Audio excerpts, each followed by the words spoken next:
what I want to look at, my notes from the video, and I want to compare it to what they've stated is changing. I want to just see how many things did we point out in the conversations on Twitter and in the video that I put out that they've already addressed, and what is it that still might need to be addressed going forward, because I really would like to know, what are we still missing? It's gonna be hard to read, but I can at least give you guys kind of an idea of what I'm looking at. That'll do. Now you guys can kind of see what I'm looking at.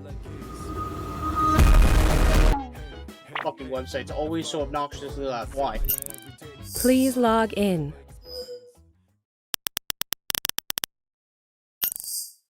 Administrator.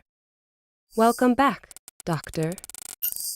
So, basic headhunting permit income, we did talk about this. That was a big one. I remember we talked about it. This website does not get any bigger when you zoom in. I'm at 400%, and it is the same size. But we did talk about pull income and standard ticket income, and they have already hit on that in the Protocol Pass, in both the basic tier and the Originium tier, which, if you remember when I spoke about this, I had said that the Originium tier is essentially free. And the reason I said that is because it cost $29 for the first one, and it gave you back $32. That tells me, if you managed your Origiometry correctly, that from that first Battle Pass onwards, you should always be able to afford the Originium tier Battle Pass. And that is huge on its own. Now that there's basic headhunting tickets in it, as long as it stays same price, right? If it's the 29 for 32,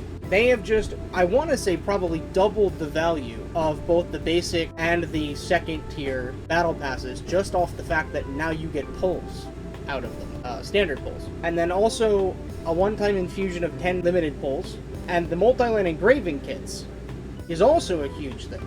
Because we talked about sanity usage taking too long, and we talked about the 2x tickets being annoying, and, you know, sanity being just annoying in general. So having a free, cheap, easy, grab this thing out of the stock redistribution system and get whatever essence you need, however you need it, that's just an easy W that we can all be very happy with. AIC quota, this isn't necessarily a pull income improvement, but what it will do is, not only because of the reimbursement, right, that they've already said they're going to give out, but getting an extra 30 every single time you obtain a new operator of any rarity will help to alleviate what I've started to see recently is people complaining about upgrade material income. I don't personally feel like this is an actual problem.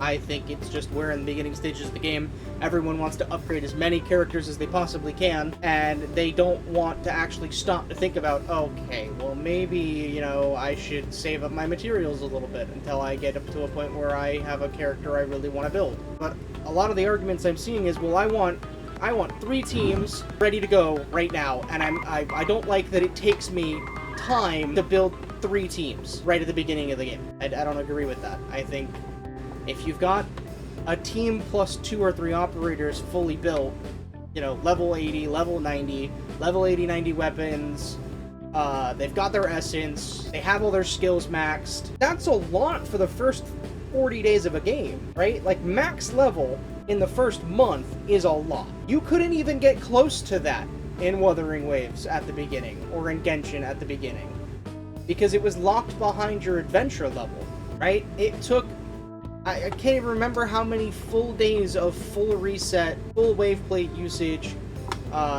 even some people were astrate boosting to get to a high enough level where you could unlock the next tier of upgrades. Like, it's just not, it's not comparable. We can't use these other games to judge Enfield's character builder because of resource scarcity. Sorry, yeah, that's the word I'm looking for. Resource scarcity, when it's just not really true. I logged in yesterday and I burnt my sanity and managed to get Aviwena's essence to drop the way that I wanted it to, and I had enough materials saved up just from farming her essence that I was able to just sit there and max her essence immediately, with no questions asked. And it didn't feel to me like I was being punished because it took so long to drop.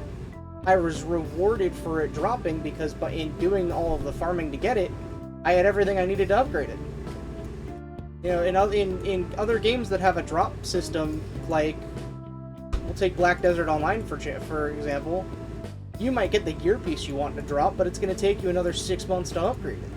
Whereas in this game, if it takes me 20 days to fully upgrade something, but then it's fully upgraded for the entire life of my account and I will never have to replace that item, I don't see a problem with this. If it takes me a month to max an entire team of characters, but I will never then have to build that team of characters ever again and they will be fully built forever, I don't see a problem with this. I feel like we are just wanting more than expectations will allow.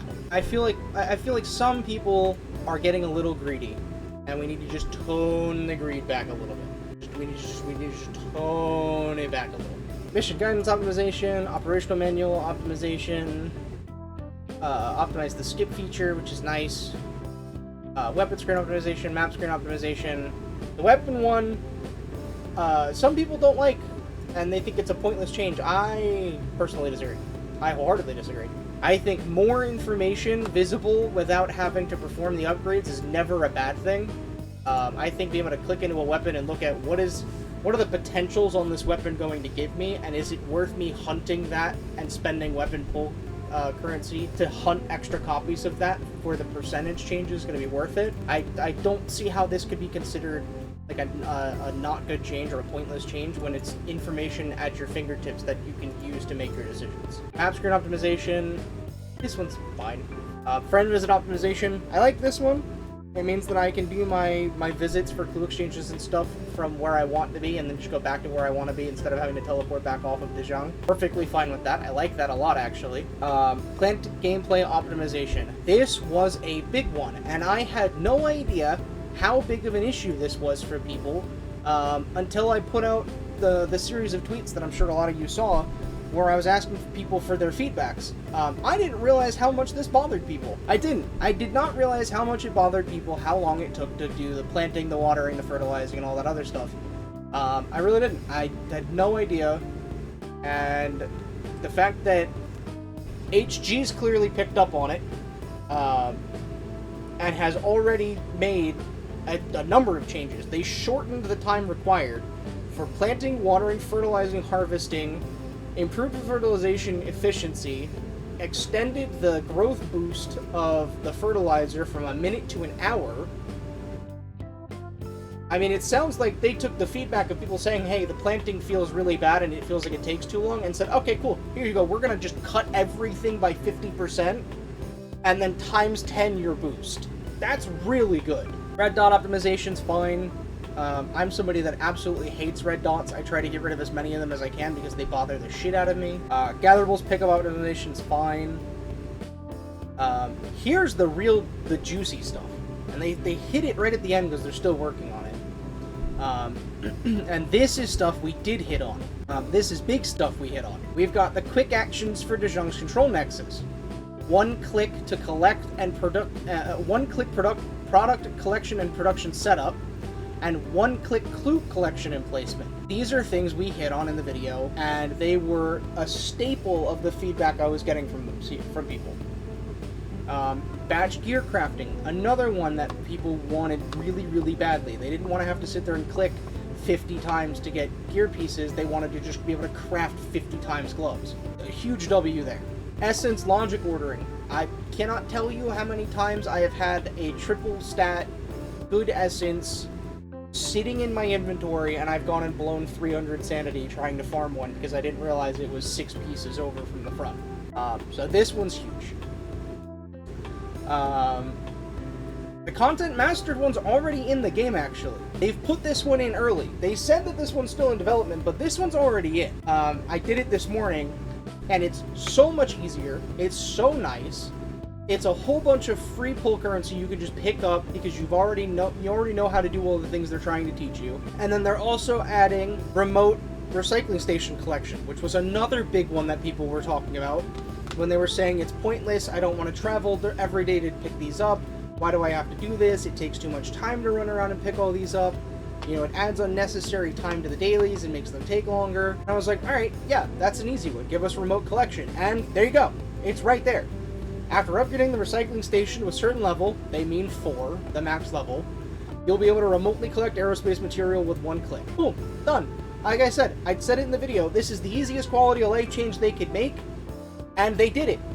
They did it without hesitation. Now, what I would like them to do is go one step further, right? Since in the update announcement, they said that they're not going to be giving us upgrades to De Jong in terms of like room levels or control nexus levels for a while. What I'd like to see them do, since we're going to be stockpiling these materials, is give us a shop where we can exchange the aerospace materials either for credits or for weapon pull currency. I think if they give us a shop where we can exchange a certain amount a week for weapon pull currency, they will immediately resolve a good like 60% of the complaints that I think the player base has right now. If you can get 3 or 4 weapon pulls a week out of exchanging aerospace material, how much nicer would that feel in terms of balance, right? Is that enough, right, for collecting the material that you can't use to upgrade your ship because you've already got everything upgraded? 3 or 4 weapon pulls a week just for collecting your aerospace materials, that seems well worth it to me and seems very good for balance. But based off of this stuff, based off this list, based off what I'm seeing here, it's very clear that HG's paying attention, and I'm looking forward to seeing what they pull out in the next patch. What are they working on behind the scenes after all this feedback that they haven't even told us about yet, that they're just going to surprise us with? Because I think that's going to be the real kicker, is what do they have waiting in the wing to throw at us?